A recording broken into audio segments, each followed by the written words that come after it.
প্রাণ দিতে চাই, মন দিতে চাই, সবটুকু ধ্যান সারাক্ষণ দিতে চাই তোমাকে, ও তোমাকে। স্বপ্ন সাজাই, নিজেকে হারাই, দুটি নয়নে রোজ নিয়ে শুতে যাই তোমাকে, ও তোমাকে। পয়সা লাগবে না। গুড মর্নিং এভরিওয়ান, চলে এসেছি আরো একটা ইন্টারেস্টিং ভিডিও নিয়ে। তো চলো আজকের ভিডিওটা আমি এখান থেকে স্টার্ট করছি। তোমরা সবাই কেমন আছো? আই হোপ তোমরা সবাই ভালো আছো। আমিও কিন্তু অনেক ভালো আছি। সকালের কাজ আশিবাসি, চান পুজো সব হয়ে গেছে। না আজকে আর চা খাইনি, চা খেতে একদম ভালো লাগছিল না। মা রান্না করবে তাই আমি শাক বেছে দিচ্ছি। আজকে সোমবার, আজকে নিরামিষই রান্না হবে। আমি দেখো কখন চান করেছে, এতক্ষণে ঘরে এলাম মাথাটা আঁচড়ানোর জন্য। আমি না ভেজা চুলি আর কি বেশি আঁচড়াই, আজকে চুল শুকানোর পরে আঁচড়াচ্ছি, না হয় পরে আর আঁচড়ানোই হয় না। আমি যে অয়েলটা বানিয়েছি, অয়েলের এখনো আমি কোনো উপকৃত পাইনি, যদি পাই তোমাদেরকে বলবো। আজকে নিয়ে মাত্র 2 দিন আমি ইউজ করেছি।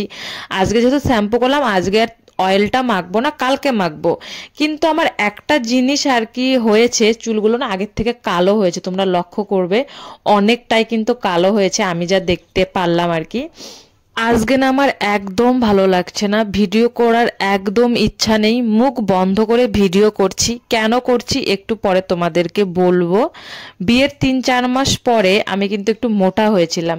তখন সবাই আমাকে বলতো, কিরে তুই মোটা হয়ে গেছিস, তুই মোটা হয়ে গেছিস। আমারও না ভালো লাগতো না, একদম এই কথাটা শুনতে ভালো লাগে না যে তুই মোটা হয়ে গেছিস। কোনো মেয়ে চায় না যে আমি একদম হেলদি হয়ে যাই। সবাই কিন্তু স্লিম থাকতে ভালোবাসে আর কি।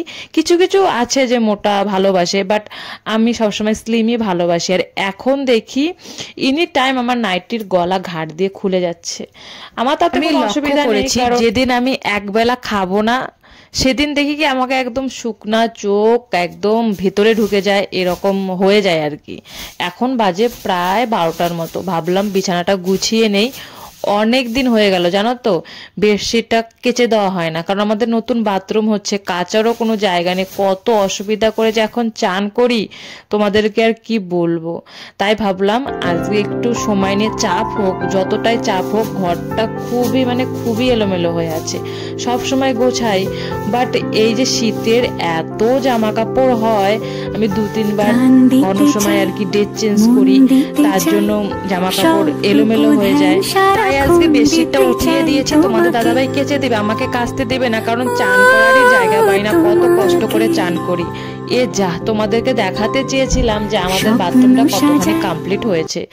তো কালকে দেখিয়ে দেবো, আজকে না বাথরুমের ভিডিও করতেই পারিনি।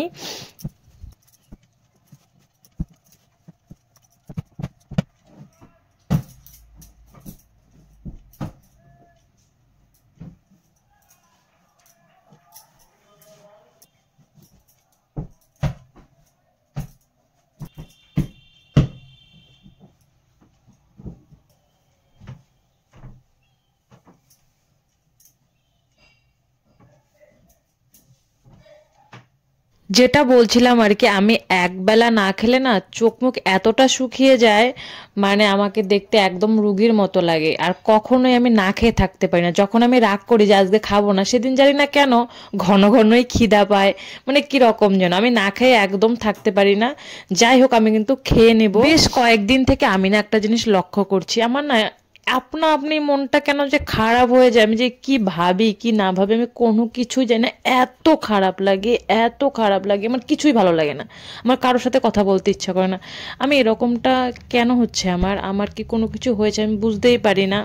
কত সময় ভিডিও নিয়ে ভাবতে থাকি, এটা করতে থাকি, আমার কিছুই ভালো লাগে না, আমি কোনোখানে যাই না, মানে কীরকম যেন হয়ে যায়। তোমাদের দাদাভাই এসে বলে তোমার কি হয়েছে, তোমার কি বাড়ির জন্য খারাপ লাগছে? অ্যাকচুয়ালি আমার বাড়িতে যে যাওয়ার ইচ্ছা প্রচণ্ড, তাও না, বাট আমি বুঝতেই পারি না আমার কি হয়েছে তোমরা একটু জানলে বলো তো, আমার মন ভালো করবে। আগে না এরকম কখনোই ছিলাম না, একটা হাসি খুশি মেয়ে ছিলাম, মানে চিল্লাহাল্লা করতাম। এখন এতটা যে নেতিয়ে পড়েছি, তোমরা একটু জানলে প্লিজ আমাকে বলো। আমি না হাসি খুশি থাকতে চাই, আমার এরকম থাকতে একদম ভালো লাগে না। তোমাদের দাদাভাই আজকে আমাকে প্রচণ্ড আর কি বকেনি, আমাকে রিকোয়েস্ট করেছে তোমার কি হয়েছে, কিন্তু তোমাদের দাদাভাইকে আমি কোনো কিছু উত্তর দিতে পারিনি যে আমার কি হয়েছে। তোমরা যদি জানো অবশ্যই বলো। আর আমি না মানে লক্ষ্য করছি আমার ভালো কথাও রাগ উঠে যায়, খারাপ কথাও রাগ উঠে যায়, এরকম আমার মুড সুইং কখনোই হয়নি। আমি এরকম ছিলামই না, সত্যি কথা বলতে আমি এরকম মেয়েই না। এখন মনে করো কত সময় কি হয়, ঘরে বসে থাকি তখন আমার ঘরটাই বসাতে ইচ্ছে করে, মানে কিরকম যেন লাগে। কেন হয়েছে এরকম কিছু বুঝতেই পারছি না, এত কষ্ট লাগে, এত কষ্ট লাগে, আমি আপনি কান্না করতে থাকি। তো প্লিজ জানলে তোমরা একটু বলো। আমার মুখ বন্ধ করে আমি শুধু চুপচাপ থেকে যাই, না হলে ভাববে আমার কারোর সাথে কোনো শত্রুম্য নেই, বাড়ির লোকেদের সাথে ঠিকঠাক কথা বলছি না। তোমরা যদি জানো অবশ্যই বলো যে আমার কি হয়েছে।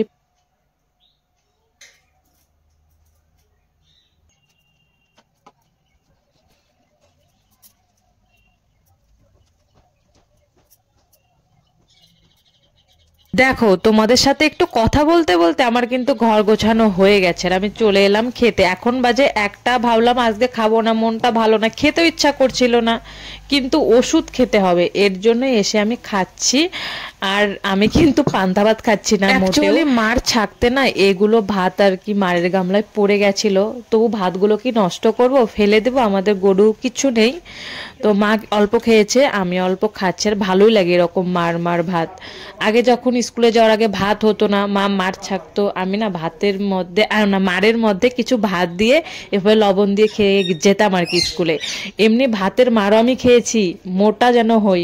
আমি শুনেছি ভাতের মার খেলে নাকি মানুষের মোটা হয়। তো আগে তো প্রচন্ড পরিমাণে ধনিয়া পাতার চাটনি, এতটা পরিমাণে ঝাল হয়েছে, আমার মতো মানুষ দেখো কিরকম করছে, এত ঝাল। এসে এখন ওষুধটা খেয়ে নিচ্ছি, না হয় তোমাদের দাদাভাই যদি জানে আমি ওষুধ খাইনি আমাকে না ধরে কেলাবে। আমার কিন্তু ঘর গোছানো হয়ে গেছে, বাট ঘর কিন্তু ঝাড়ু দেয়নি, কারণ খিদেও পেয়ে গেছিল প্রচন্ড পরিমাণে, ভাবলাম পরে এসে ঝাড়ু দেবো। আর আমার না একটা কানের খুঁজে পাচ্ছি না, ছোট্ট একটা কানের হারিয়ে গেছে, তার জন্য চোখের নিচে আর কি হেলে হেলে ঝাড়ু দিচ্ছি। আর প্রথম ঝাড়ুতে আমার কানেরটাও বেরিয়ে গেছে, ভালোই লাগলো। আর আমি খাটের নিচে না জুতো রেখে দেই, রাখার একদম জায়গা নেই। নয়নে রোজ নিয়ে শুতে যাই তোমাকে।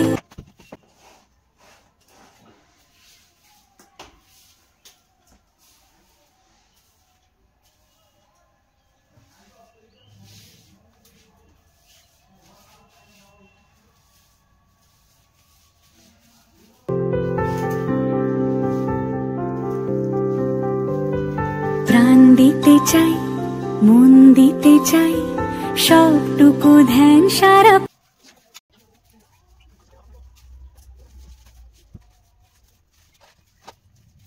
দেখেছো খাটের নিচের থেকে কি পরিমাণে নোংরা বেরিয়েছে, আমি জানি না এই নোংরাগুলো কোথা থেকে আসে। আমি তো প্রত্যেক দিনই ঝাড়ু দেই, কিন্তু খাটের তলে প্রত্যেক দিন দেই না, মাঝে মাঝেই দেই, বাট কোথা থেকে নোংরা আসে। ভাবলাম কুর্তিটা একটু চেঞ্জ করে নেই, দেখো আমার কুর্তি চেঞ্জ করা হয়েও গেছে।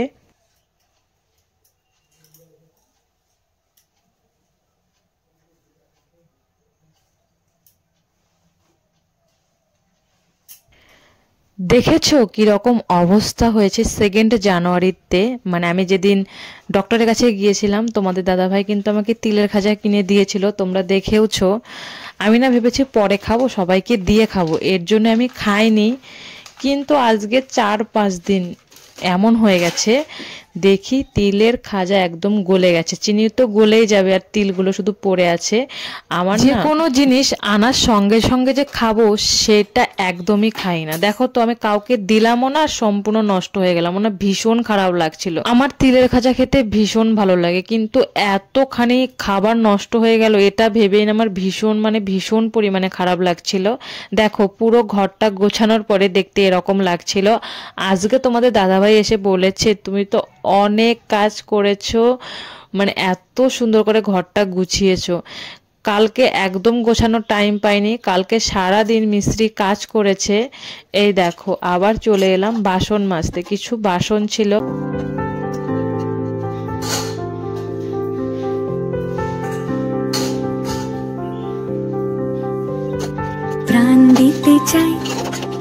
দিতে চাই, সবটুকু ধ্যান সারাক্ষণ দিতে চাই তোমাকে, ও তোমাকে। স্বপ্ন সাজাই, নিজেকে হারাই, দুটি নয়নে রোজ নিয়ে শুতে যাই তোমাকে।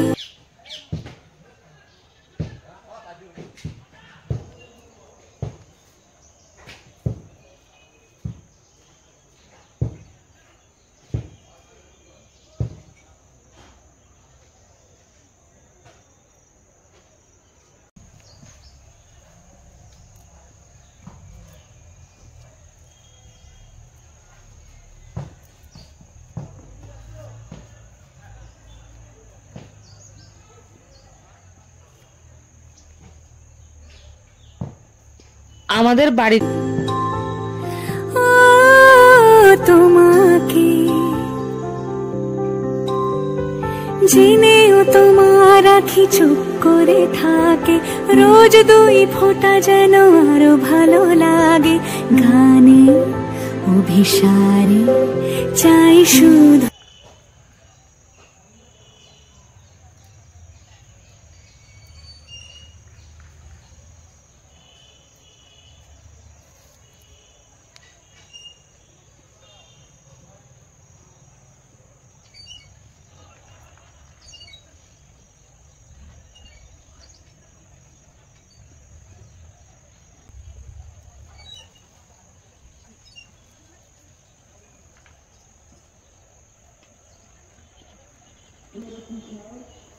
আমি দুটো কাপড় আগে মাঝখান দিয়ে জয়েন করে নিয়েছি, আবার দু ভাঁজ করে দেখছি যে কতটুকুন লাগবে। আমি ঠাম্মিকে বলেছি যে তুমি এই পাড় রেখো না, পাড় রাখলে ভালো হবে না। বলেছে তুই যেভাবে দিবি সেভাবে, একটু তোর উপর আমার ভরসা আছে।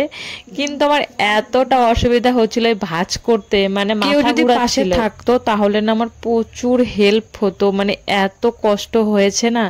যাই হোক, অনেক কষ্ট করেও কিন্তু আমি কেটেছি, কাটাও হয়ে গেছে।